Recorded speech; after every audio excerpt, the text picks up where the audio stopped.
തലസ്ഥാനത്തെ യൂത്ത് കോൺഗ്രസ് അതിക്രമത്തിന് പിന്നിൽ വൻ ഗൂഢാലോചന. പോലീസിനെ പ്രകോപിപ്പിച്ച് ലാത്തിച്ചാർജിനും വെടിവെപ്പിനുമാണ് യൂത്ത് കോൺഗ്രസ് ലക്ഷ്യമിട്ടത്.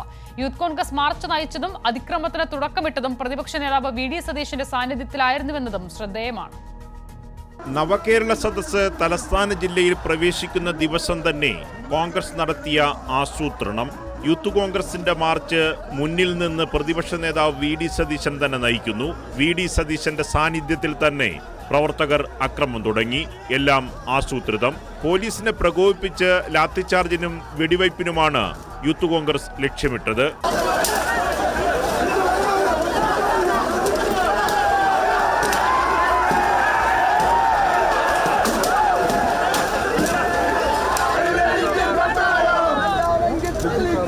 പലതവണ പോലീസിനെ പ്രകോപിപ്പിച്ചിട്ടും ലാത്തിച്ചാർജ് നടന്നില്ല. പിന്നീട് പ്രവർത്തകരെ സംഭവസ്ഥലത്തു നിന്ന് നീക്കാനുള്ള പോലീസ് ശ്രമത്തിന് എതിരെ നീങ്ങി പ്രവർത്തകർ. പോലീസ് വാഹനം വനിതാ പ്രവർത്തകർ തടഞ്ഞു.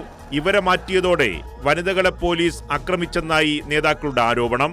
ഇതോടെ വി.ഡി. സതീശൻ വീണ്ടുമെത്തി. പ്രകോപനം ലക്ഷ്യമിട്ട് പ്രവർത്തകരുമായി മാർച്ച് നടത്തി വി.ഡി. സതീശൻ തന്നെ DCC ഓഫീസിലേക്ക്.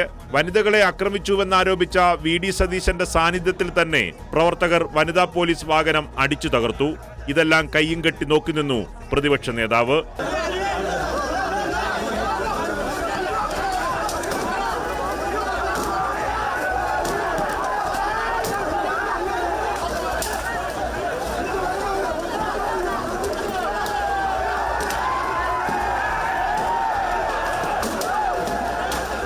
പോലീസ് എന്തിനാ ഒരു സംഘർഷം ഉണ്ടാക്കുന്നത്? ഞാൻ ഇവിടെ നിൽക്കുമ്പോൾ പോലീസ് അകത്തേക്ക് കയറുക.